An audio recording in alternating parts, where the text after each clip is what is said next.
RPM මීටරේ 6300 පනිද්දි එක පාරටම එන්ජිමක් ඇතුලෙන් තව අලුත් එන්ජිමක් ඇහැරෙන සද්දේ ඔය අහලා තියෙනවද? ඔව්, ඒ තමයි ලංකාවේ කොල්ලන්ගේ කන් දෙක පිනවන සද්දේ. අපේ භාෂාවෙන් කිව්වොත් Honda CB4. අද වත් නොතේරෙන 100% නිවැරදි තාක්ෂණික රහස් එක්කම කතා කරනවා. මේකේ ඇත්තනම CB4 නෙවෙයි. මේකට කියන්නේ Honda CB400 Super 4 කියලා. 1992 දී Project Big One කියන සංකල්පය යටතේ ජපානයේ ඇතුලේ විතරක් පදින්නේ තමයි මේක මුලින්ම හැදුවේ.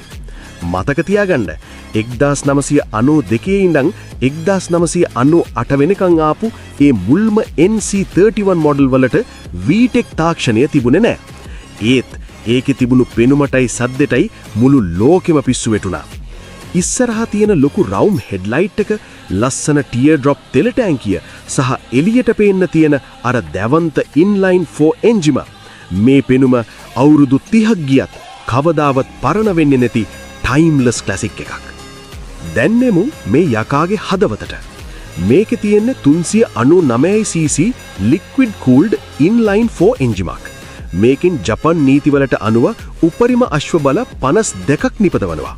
හැබැයි මේ එන්ජිමේ තියෙන ලොකුම මැජික් එක වනු හයිපර් VTEC තාක්ෂණය මුලින්ම ආවේ 1999 දී ආපු ස්පෙක් 1 මොඩල් එකත් එක්ක. මේක වැඩ කරන්න මෙහෙමයි.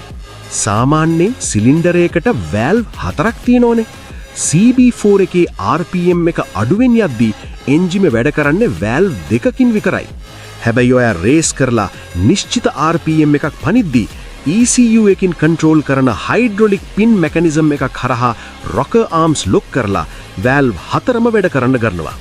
අන්න එතකොට අර කන් පැලෙන සද්දෙත් එක්කම බයික් එක පාරටම ඉස්සරහට විදිනවා. මේ VTEC වැඩ කරන හැටි එකම විදිහට නෙවෙයි හැම මොඩල් එකම තියෙන්නේ. ඒක පට්ටම ටෙක්නිකල්. 1999 දී ආපු පළවෙනි ස්පෙක් 1 මොඩල් එකේදී මේක ඔන්නුනේ 6750 RPM වලදී.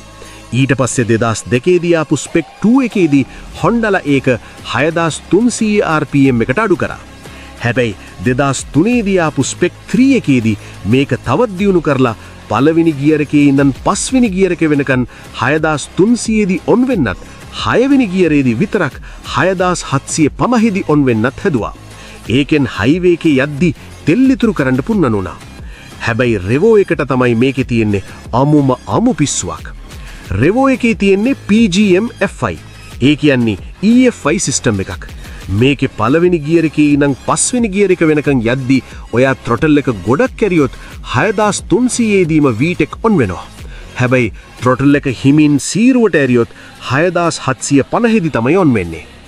ඒ වගේම 6 වෙනි ගියරේදී කොහොමත් 6750 දී තමයි ඔන් වෙන්නේ. මේක ECU එකයි throttle එකයි එකතු වෙලා කරන සුපිරිම ගේම් එකක්. තෙල් කෙරිල්ල ගැන කතා කරොත් මේ බයික් එකේ සාමාන්‍ය විදිහට පැද්දොත් ලීටරයට කිලෝමීටර් 1830 22ක් අතර ගාණක් වැඩ කරනවා. හැබැයි ඉතින් අර සද්ද අහන්න ආසාවට දිගටම VTEC කඩ රේස් කරොත් නම් තෙල් කෙරිල්ල 1230 16 සීමාවට බහිනවා. අනිත් දේ තමයි හැන්ඩ්ලිං. මේ බයික් එකට මෙච්චර හොඳ බැලන්ස් එකක් එන්නේ පිටිපස්සට දීලා තියෙන well balanced twin rear suspension system එක නිසා. ඒ වගේම ස්පෙක් 2 මොඩල් එකේ ඉඳන් මේකට HISS ඒ කියන්නේ Honda Ignition Security System එක දුන්නා. ඒ කියන්නේ යතුරේ ඇතුලේ තියෙන chip එක ECU එකත් එක්ක ගැලපුණේ නැත්තම් එන්ජිම ස්ටාර්ට් වෙන්නේ නැහැ. අපි මාස්ටර් ක්ලාස් එකක් කරන නිසා මේ බයික් එකේ ඇත්ත තත්ත්වය ගැනත් කතා කරන්න ඕන.